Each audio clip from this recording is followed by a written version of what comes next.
Hi, and welcome back to Intel Tech 101, the new series from Intel Customer Support. I'm Paul Kanan. And I'm Gina Moore, and today's show takes you inside the PC, highlighting the components that make it work. Now this time, you don't get to spend as much time with us, but instead, you have a really cool animation. Yeah, so let's go check it out. Computers are everywhere these days, and they come in various shapes and sizes. You may have a tower, a desktop, a tablet, a notebook, or some other variation. Inside, however, they're pretty much all very similar with a common set of components. It's a lot like cars. While body types and specific components can vary tremendously, on a basic level, they're all very similar. Every car has an engine, a drivetrain to deliver power to the wheels, and a suspension to smooth out the ride. PCs are kind of like that. Let's take a look inside the average PC and see what's under the hood. One note, every time we see a component that Intel makes, you'll hear this sound. First up is the chassis, which is the case that forms the outside of the PC. The size of the chassis is determined by what is inside it. Back to that car analogy, just as a sports car is different from a sports utility vehicle, depending on what the computer is designed for, it may have components that vary significantly from another computer. Inside the chassis is the motherboard. A motherboard is the central printed circuit board in many modern computers and holds many of the crucial components of the system while providing connectors for other peripherals. The microprocessor is probably the most important part of the computer. Sometimes you'll hear it called the CPU, which stands for Central Processing Unit. The processor is like the brain of the computer.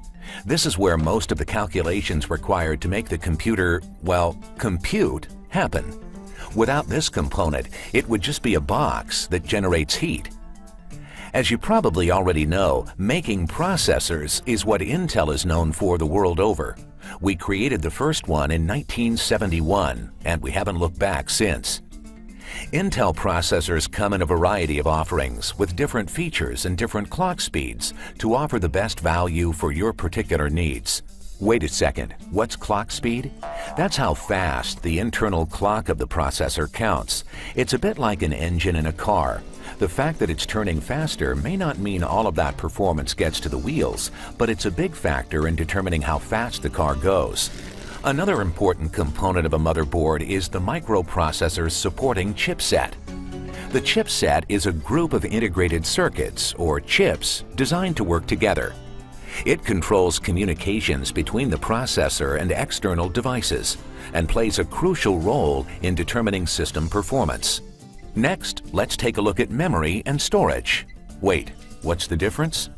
Memory is a place for the system to use for temporary information storage. It's only available while the power is turned on. As soon as the power gets switched off, whatever's in memory is gone. By comparison, storage refers to some location where your computer can store information and then retrieve it much later, regardless of how many times your computer's been powered off and then back on. Computer memory is called random access memory, or RAM. It's very fast. RAM's used to store information while the computer's working.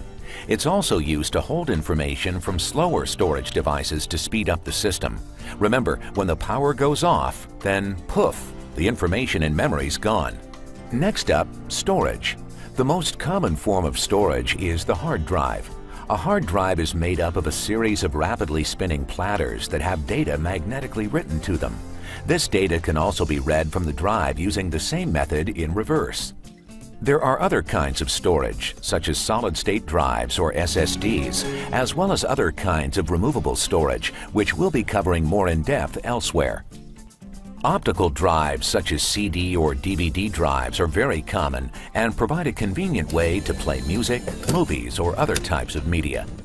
Next up, the graphics, or as it's sometimes called, the video card, provides a way to view the information from the computer. A lot of times this capability is now built into the chipset on the motherboard, but some computers have a separate dedicated card that creates the images sent to the monitor. There are a lot of other components inside the typical computer, but these are the core ones that nearly every machine has, and they work together to help you get things done. Knowing the principal components that make up a computer means you're better informed when it comes to purchasing or troubleshooting your machine. Wow, that video was awesome. It really took us inside the PC to see what all the components are doing and how they interact together. That was great. Yeah, even for me it was a great refresher. Now if you want to know what's inside your PC, check out the Intel System Identification utility.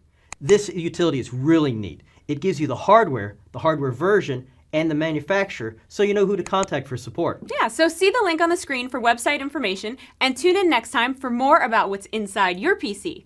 I'm Gina Moore. And I'm Paul Kanan. See you soon.